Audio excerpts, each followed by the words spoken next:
Welcome to the 9th episode of the DEM I Wonder Webinar.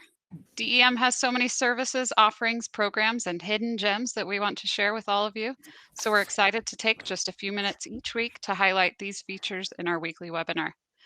Due to the COVID-19 pandemic, many exercises have been postponed or canceled. The Utah Division of Emergency Management is hosting this weekly webinar series aimed at providing local emergency managers with relevant content and opportunities to enhance their capabilities. Webinars will be live for Q&A and will be recorded for later viewing on the DEM website and YouTube channel. Most of these webinars will be seminars or workshops with a hands-on portion which will allow emergency managers to become oriented to a DEM process or test a product from DEM. Our schedule today will be as follows. We'll start with our ground rules etiquette. Next, we'll have a brief presentation by Wade Mathews on I Wonder How I Can Warn the Public. Following the presentation, there will be a hands-on portion where participants will be encouraged to test out the product or process that was presented. Following the hands-on portion of our program, the presenter will be available for a Q&A session. Following the Q&A, we'll close with a short message about upcoming webinars. The ground rules today are fairly simple. Please mute your line while the presenter is presenting. If you have a question, you may type it in the group chat or unmute at the appropriate time to ask your question. This session is being recorded and will be available on our website for future viewing. Thank you all for your attendance today. And with that, we will turn the time over to Wade Mathews.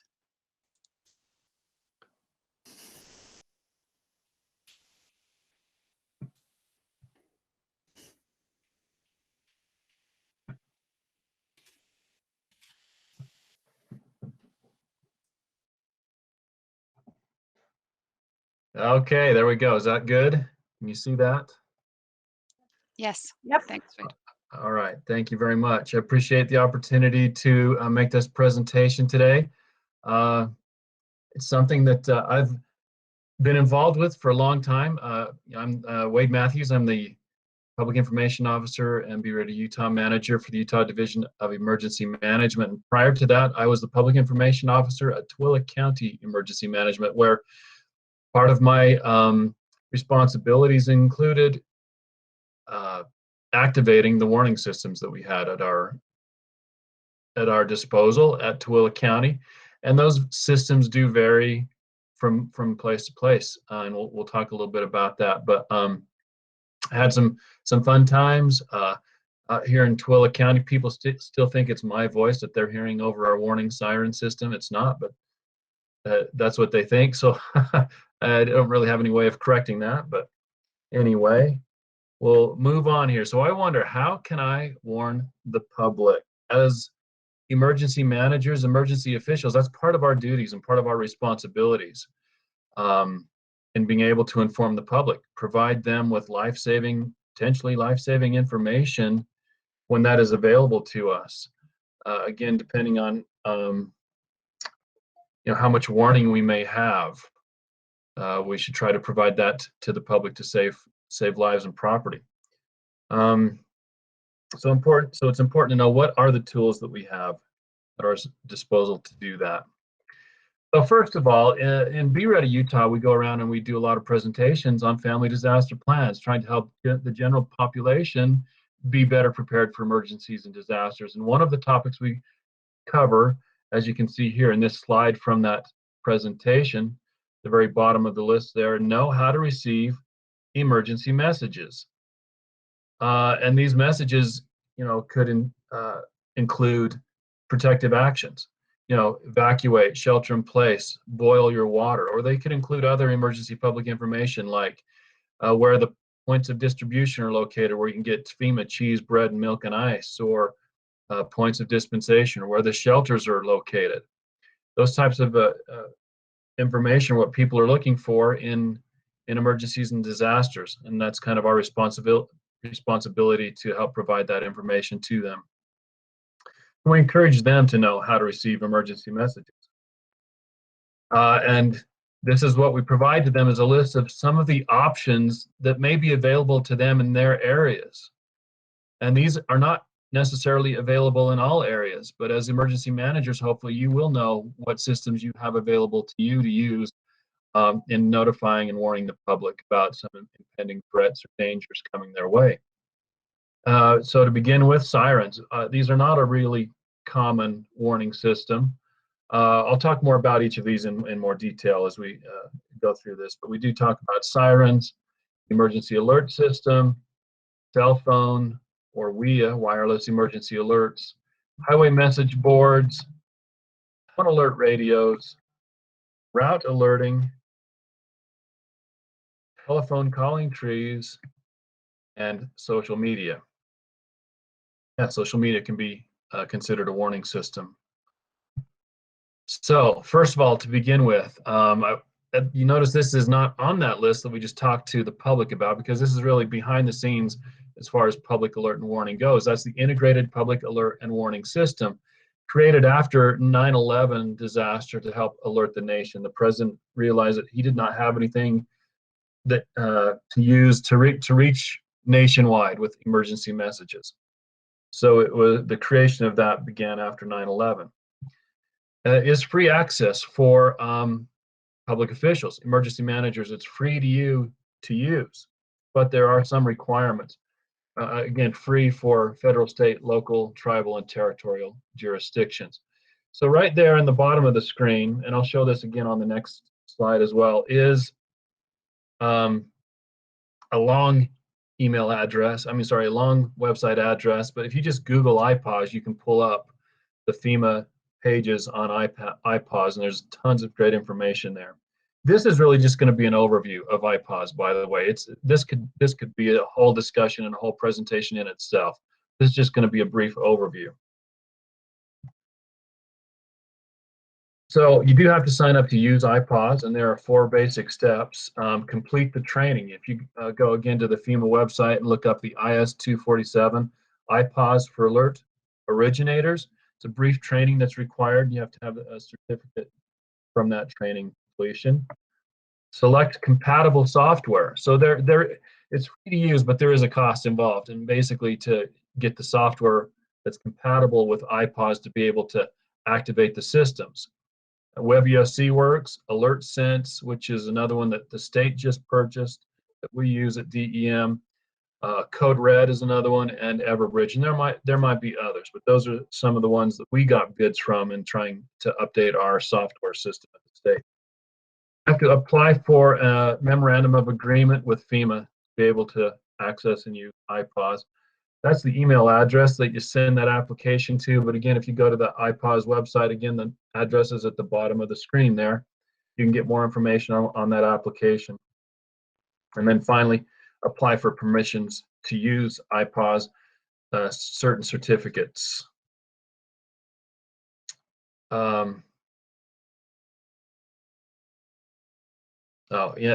Permissions to become a collaborative operating group. The end user is called the COG.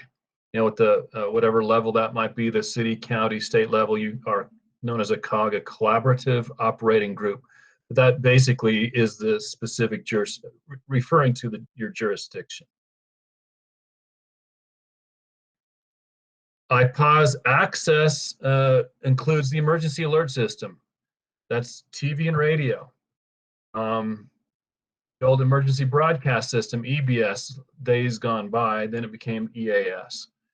It is administered here in Utah by KSL. So it starts at KSL and then it goes out to all the other TV stations and radio stations kind of gradually, but hopefully fairly quickly as well, because what we want you to be able to receive those messages, whether you're listening to KSL or FM 100 or 104.3 or whatever it is, or watching whatever TV stations, you eventually will be getting the same emergency message. It is FCC required participation to get those broadcast licenses. So eventually everybody in all of the TV and radio would start getting those emergency messages, which originate through KSL. Another access available through IPAWS is the WEA, wireless emergency alerts, and we've been receiving these more recently in the last couple of years. And all of the cell phone providers allow access to their systems for iPause, so emergency messages. And most recently, this is used for Amber Alerts. We've used it for some COVID messaging as well. And then lastly, tone alert radios, or the NOAA weather radios, those 7-channel radios that you get to hear weather forecasts, weather watches, and warnings. iPause can give you access to that, but I think there has to be an arrangement made with the Weather Service to be able to do that locally.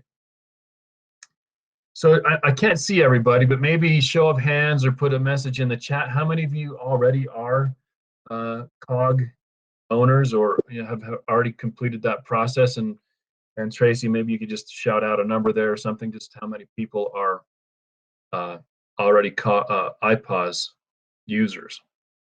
Yeah, and the raise of hand feature is at the bottom of your screen.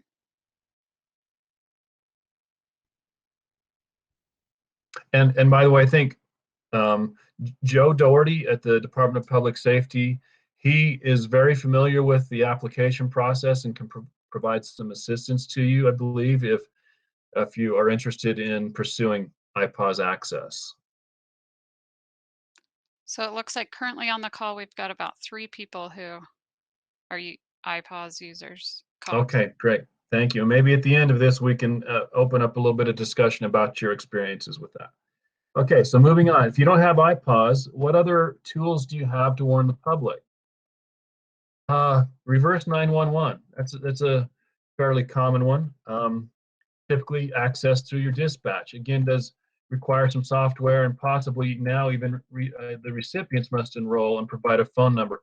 Landlines are going away. Home phone numbers are going away. Everybody's using cell phones, which we don't necessarily have access to all those phone numbers like we used to when it was a home phone, a landline to a home phone.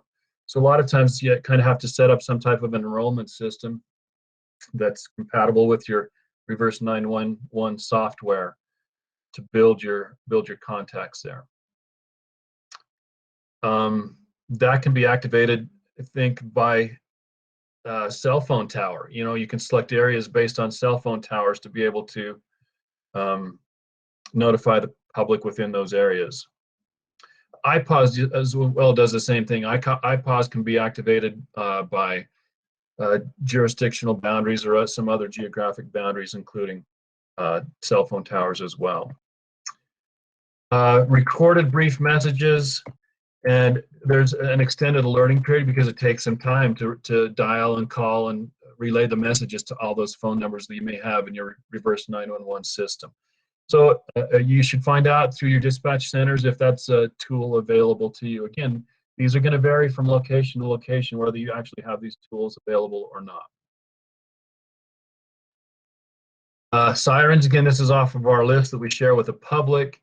Fairly rare. I know Twilla County has a robust siren system. Elk Ridge has a few because they purchased some of our surplus in Twilla County. And they're also possibly available on some fire stations. Some old fire stations used to have sirens on top of them to call volunteers or something like that to respond, but that might be a possibility to you as well.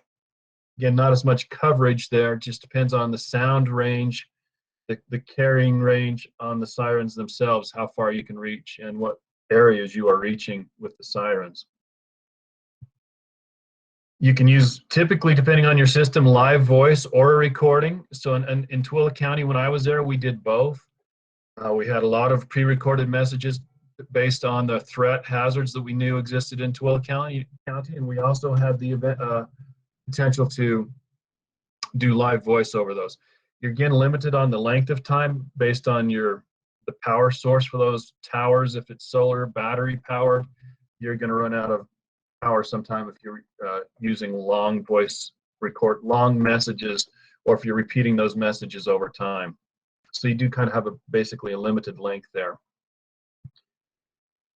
And limited coverage based on the location.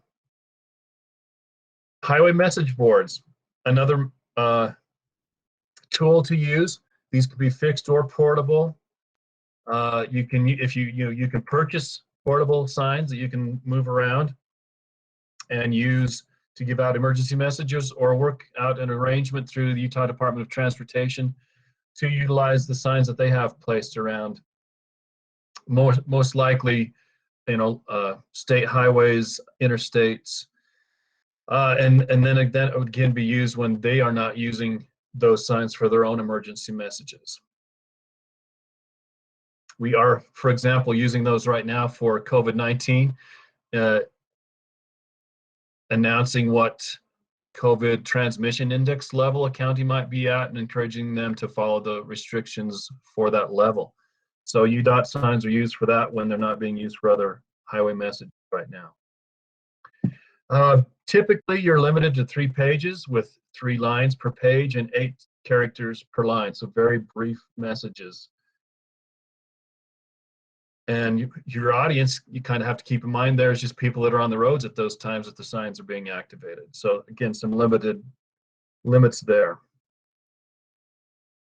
Examples, road closures, directions to shelters, maybe some protective action orders you could post on those signs.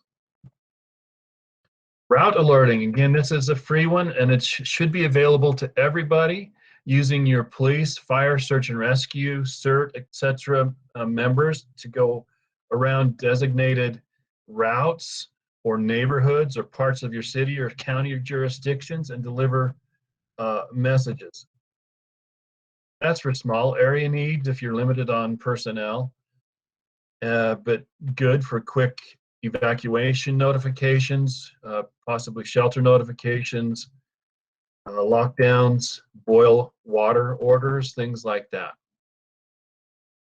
And it's probably best to create a standard brief message for all of your couriers so that you know that your audience is receiving the same message throughout the area. Telephone calling trees, another one that maybe you haven't thought of, but fairly simple to use. It does require establishing some networks in advance, identifying who your key leaders are, having their contacts available and ready to you. For example, church organizations might want to reach out and get stake presidents' contacts, and they can start telephone calling trees through their church organizations, whether it's any denomination of churches, again, stake presidents or Catholic diocese leaders, or whatever other church organizations you may have in your areas. Just reach out, contact them ahead of time, get their information so that they could activate a calling tree for their membership. Same thing with service clubs, large employers, and you can think of other groups maybe that it might be beneficial to activate telephone calling trees. Keep in mind, your message may change by the end recipient, like the telephone game, fun game, you start whispering that message, and how closely does the message at the end of the line match the message at the beginning of the line? So that's maybe possibly a downside to that as well, but still a potential tool to use. And social media, again, Twitter is probably one of the best in social media for that instant messaging, and also it's self-correcting. FEMA Administrator Craig Fugate, he's a past administrator, I should say, used to say that he got more factual, accurate, complete information in a timely manner through Twitter than a lot of other sources. Specifically, he was referring to the fire situation, wildfires in California a few years ago. It reaches the followers with your specific followers with a potential for exponential sharing. So depending on your following, the size of that group, the importance of the message, how many of them are seeing that right away, and how many of them are going to share it or retweet it or comment on it, that can exponentially spread. But again, you're limited on message length. I think it's 240 characters right now on Twitter. Same thing with iPOS, by the way. Your emergency alert system messages, your WIA messages have a basic same limit on the message, the number of messages, the number of characters, I mean, within that message. I didn't mention that earlier. And then can be immediate or delayed notification, again, depending on how far that travels and how many people are sharing it and so on, how many people you have following you and monitoring their social media for notifications. It can go out over multiple devices, your phones, your tablets, your computers. So that's just a handful of tools that I'm aware of that I have used.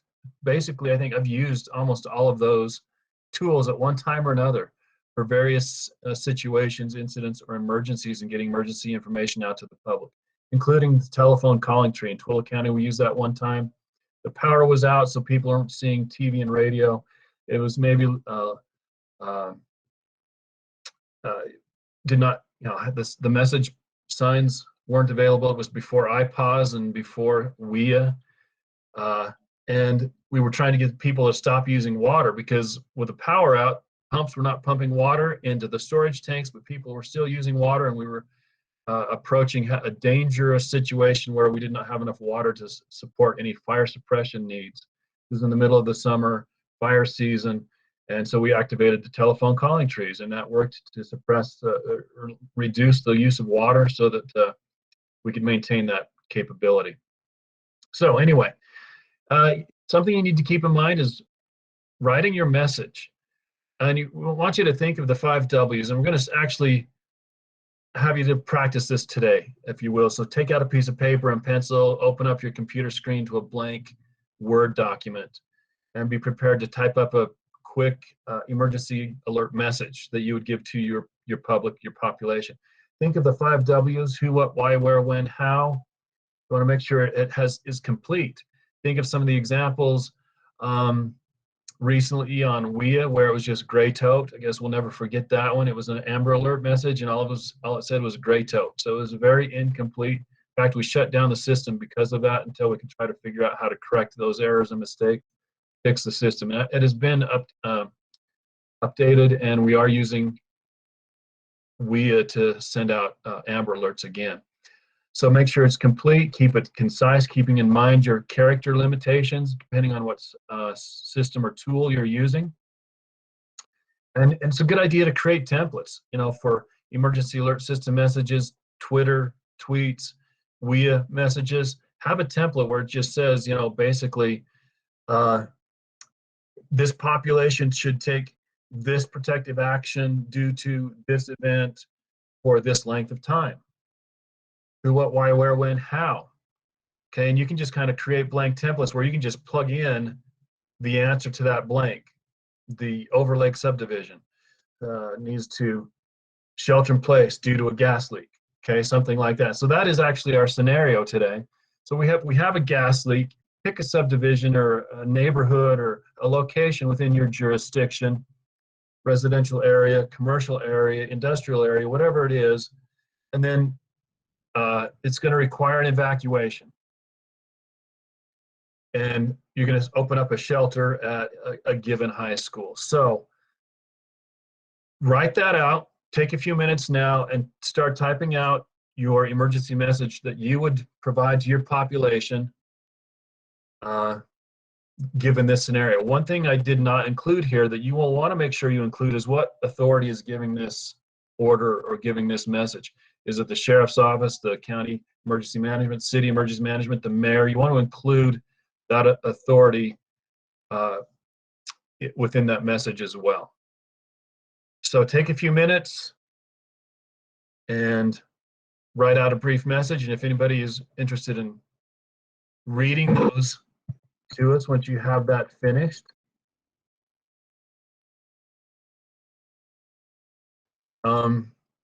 and maybe give us a thumbs up or just a quick message in the chat if you finish that.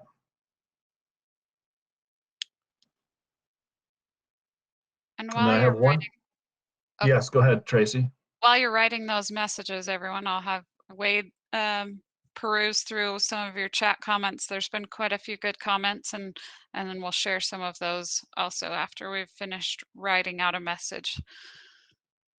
Thank you. I do have one last slide. Maybe I should just go over that while you're writing. I don't know if you can multitask and do two things at once, but I just want to conclude by encouraging you to practice this, take this one piece at a time. Start by creating, identifying, first of all, your tools. I should have put that right here at the top. Identify what tools you do have available and create your warning system procedures for those given tools in your area. Identify what responsible agents or employees or whoever will be able to activate those systems for you, and incorporate that information into your plans, then conduct some drills and exercises activating, even simulating activation of your warning systems. Kind of keeping in mind, the Hawaii incident where a nuclear threat was announced over their warning systems. Be very careful about making sure you're not hitting a live activation when you're doing your drills and exercises. Make sure you have trustworthy agents to identified and responsible for activating your systems, people you can trust. But don't be afraid to use them. I mean, they're there for a real reason. The emergency alert system, IPAWS, it's for the purpose of warning of an imminent threat to life and property. That's the terminology, imminent threat to life and property. We want to warn people about those. So it's important to be familiar with these, practice them. Don't be afraid to use them in times of emergency when you have an imminent threat of life or property. You can save lives and property, protect property. Okay, because in a disaster, we don't rise to the occasion, we sink to our level of preparedness. How low do you want to sink? So think about that in your plans and so on. So there's my contact information. I'm sure it's going to be posted someplace else. So I'm going to go ahead and exit out of here somehow and come back to the window now.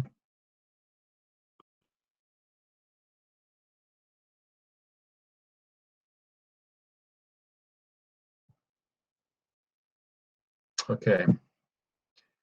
All right, so let's see if anybody wants to share any messages they created, or if we have any questions at this point. Tracy, I'll basically turn it back to you. Great, thank you so much, Wade. Yeah, there's some good comments about additional tools that might be something to consider. So Doug Bitton mentioned that through Amazon, you can establish a Ring Neighborhood Connect, which accesses folks who have Ring doorbells. Those are the ones with cameras on them. And so this has happened in a siblings neighborhood, so I'll tell you about this example. There was someone breaking into homes, and it activated an alert on all of the neighborhood cameras, and everyone got an alert on their phones, and they were able to catch the person. The police were able to catch the person, but it was because of that established connection between the doorbells. So that's one tool. Chris Savrakis from UDOT mentioned that even though those highway signs can handle 3 pages, you can only use 2 right now due to national and state highway policy. And then Chris Blinzinger also mentioned that his IPAWS system does allow a polling feature. So that's something to consider if you need that feature. And that there's a bill currently in place for IPAWS. Wade, did you have something additional to add to that? I was going to, thank Chris Savrakis for that comment. I wasn't aware of that, but I do understand the purpose. I mean, depending on the speed limit of the highway or road where your signs are, people are not going to see the whole message if it's, several pages long. So you have to kind of keep that in mind too, is what the speed is on that highway and how much of the message are they going to see, how quickly that changes from page to page. I can tell you, I've been driving down the highway and I'm seeing the highway message signs up there. I've been waiting for it to change to the next page, but before it does, I'm already past it. So you kind of have to keep that in mind a little bit as you're putting your messages out there on the highway message board. Still a great tool to have in your toolbox for messages, but I appreciate those comments. Yeah, thank you. And then Wade, I really wanted to thank you also for the hands-on portion of this. And we just got one put in the chat, so we'll read that one in just a second. But this is a great opportunity to um, consider what you would say, what you would message, because in the moment it's really hard and you will leave off important details. I know that there are very recent examples here in Utah of messages going out and folks leave off something that's important and really relevant, and it causes more confusion than it does help. So let's go ahead and read Kelly Johnson's. This message says, a gas leak has been detected in the Overlake residential subdivision. Overlake Police Department recommends immediate evacuation of this area to a shelter at Overlake High School until the leak is fixed. More information and map at overlake/gasleak.org. So great, you've got what's happened, who it's happening to, why it's happening, who recommends the um, who's recommending the action, that authority that Wade talked about, where they need to go, when they need to go. I love that. Wade, do you have any comments about things that might be missing or things that could be improved? Well, no, excellent job there, Kelly. Thank you for doing that. Thank you for posting. Well done. I like that you added some information where they could go get more information, the website address there. That's a great idea as well. If you have space in your messaging, depending on what tool you're using, good idea to put a location where they can get more information. And then one thing that reading through that I failed to mention is a time frame. It's also good to have a time frame on there. If you have a time frame, for the next several hours or for the evening, something like that. If you can put some time frame on there when you're activating IPAWS, your emergency alert system, or WIA, you do indicate there's a place in there to indicate a length of time for that. And when that expires, if it's over, great. If it's ongoing, you can issue another alert and extend that time period a little bit longer. Yeah, And I appreciated the word immediate in there. And then Kelly mentioned that I tried to add more of that, but went over characters. So good to pay attention to that character limit. Chris Blinzinger has his hand up. Yes, thank you. I was just going to mention, these are all great tools, and there is no single silver bullet that covers everything. And I appreciate, Wade, you going through the different things out there, the different tools in the toolbox. Something we've done here over the past with our new mayor is that we have a weekly meeting with department PIOs, and we share information across the board, and we find out things that are going on. And it's a 1-hour meeting, which might seem excessive, but what that has done is built into our system. PIOs and representatives of departments understand that we all need to get the same message, that we all share the opportunity to share that message across various social medias and whatnot. And of course, IPAWS is out there, or our notification is another thing. But what we've done with our PIO group here, there's about 13 of us on the call, has been tremendously helpful with building trust within our ability to share information within our city, to share with the public. And I think that has paid huge dividends, and will so when the emergency comes out that we need to send that out to the community. We have built trust with the people who are following certain departments and things to give them the proper information they need. thank you, Chris. I appreciate that comment. And I like what you say about building trust. I mean, that's very important, as I mentioned, identifying who all the people are that you have that can help you with these systems and tools, and do the training, do the practicing, exercising, create the procedures, and then have that trust that people can do those jobs when they need to do them, and save lives and protect property that way. I think it's just as important to make sure that you are activating the system, as well as making sure that that message is correct, versus not doing that message or sending out that alert and warning when you knew you could or should have. I mean, there's danger there for not sending out those messages when you should have sent out those messages. And I wanted to ask one quick question of the group before we conclude here. Are there any other tools in the toolbox that I didn't talk about that you have thought of for using? I know there was the Ring, the neighborhood Ring Connect, but are there any others that anybody else has besides what we've already talked about?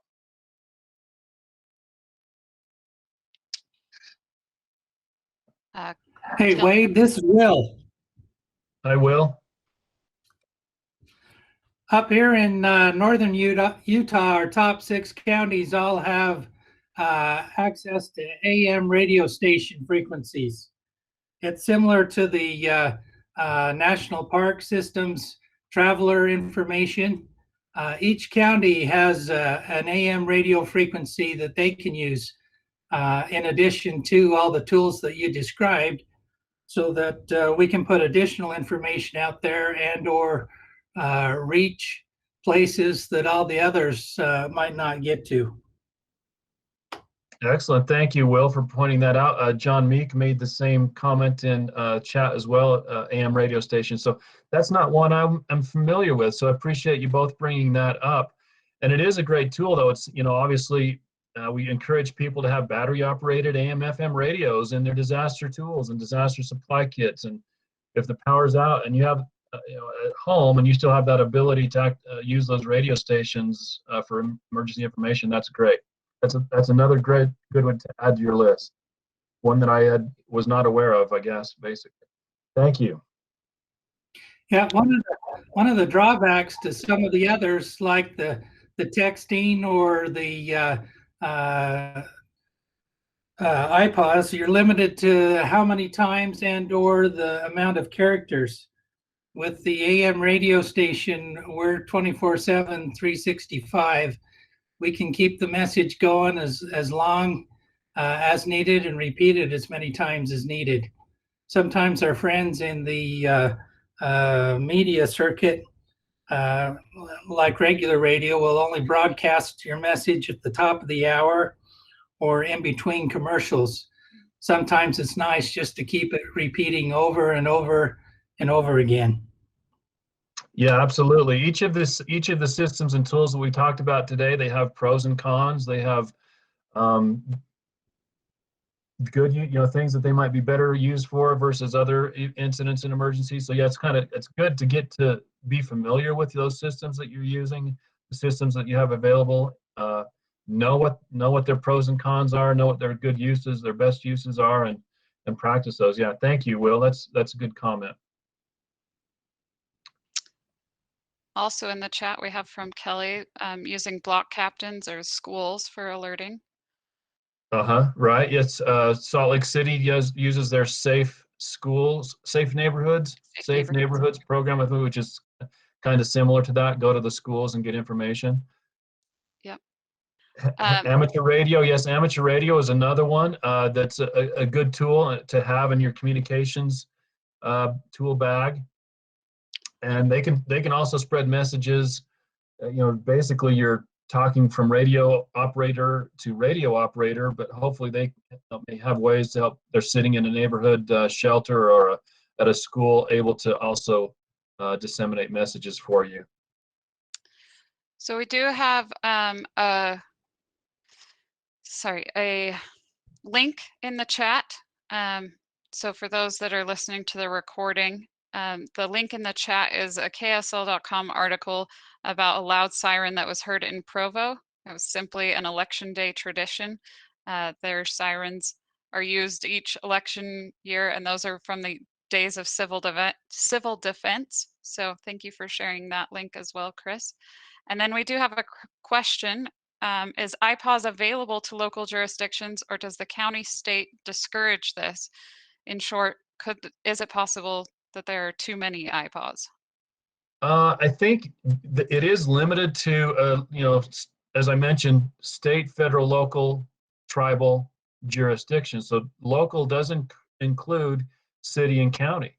I think Chris mentioned from Provo that they are an IPAWS cog. Are you not, Chris? Is that correct? It is. What I did, because we didn't have the capability here in our county, I registered for that and submitted all that, got the agreement signed, but I transferred that over to the county. Oh, you did? Okay. But basically, it's not limited to just the county. So city jurisdictions also have the authority to do that as well. And I think Chris mentioned in a post up above, there is a bill in the state legislature right now to encourage participation in the IPAWS program. at the local level. We can do that at the state level for you. If you do not have IPAWS access, we are able to do that for you at the state. There obviously would be delays in reaching out to us and contacting us in an emergency, but we can activate the IPAWS for you. We can do that county by county or statewide. So we can do that for you, but we do encourage you to get that capability yourself at the local level. Kelly also mentioned old school, but signs. We're talking about, I think, billboard signs, for example. Trap lines, we kind of call them in the PIO business. It's just put up signs where people are going, you know, and putting emergency information there. Again, that may not be as immediate as the alert and warnings tools, some of those that we talked about, but it is a good way of getting out emergency public information. And I think it's great to remember that those tools need to be in your tool bag in case all of your other redundant communication tools are no longer viable. In a disaster, you may find yourself needing to, I know during Hurricane Sandy, they had to just post signs, paper flyers on street signs on every corner and hope that people in the neighborhood would go read the message because there was no other way to communicate. So that's something to keep in mind. So thanks for sharing that, Kelly. Yeah. And there's another comment from Chris Lindquist. Wade. Oh, right. The PIO Association is an excellent resource to disseminate information. Absolutely. And the PIO Association, your own agency PIOs should be included in your public alert and warning system processes. You know, your discussions, your planning. You want to include your PIO in there. They probably have had a little bit of training on activating, creating messaging, I should say, for those systems, helping write those messages so they are concise yet complete. So include your PIOs for sure. Also, we were talking about some links. There's another link in the chat window, ring.com/neighbors-public-safety-service, so that you can learn more information about that system if that's something that interests you. Who is the state contact for IPAWS release? Was Joe, but who now? Actually, Joe is still a contact you can use for at the state level for IPAWS, as am I. I am also a contact for IPAWS at the state level. Joe is probably considerably more practiced at the IPAWS than I am, but I am admin or authorized user on that as well. So you can reach out to either one of us. I do want to add just before we close that we have been mentioning a couple proprietary tools, but there is there's no specific tie to those tools with the state government. The state of Utah does not expect you to use endorse. Thank you. Endorse specific products. So there are other tools out there, and there are a great number of tools, and you can look at other jurisdictions and what they use in order to find ways to use the IPAWS system, Everbridge. There are a number of tools available to you. So even though we have mentioned a couple proprietary systems, those are not endorsements by the state for those products. So we want to thank you, Wade, for your presentation today. As a reminder, this webinar and all other webinars in this series will be available on the DEM website at dem.utah.gov/exercises, or now at dem.utah.gov/iwonder. Our webinar next week will be I wonder what Thyra is all about. And that will be presented by Angela Lang, our planning section chief. If you have any I Wonder topic suggestions, please reach out to myself at tbodley@utah.gov to have your topic added to our calendar. We're always excited to help you explore and get to know all that DEM can offer the emergency management community. So thank you, Wade, and have a great day.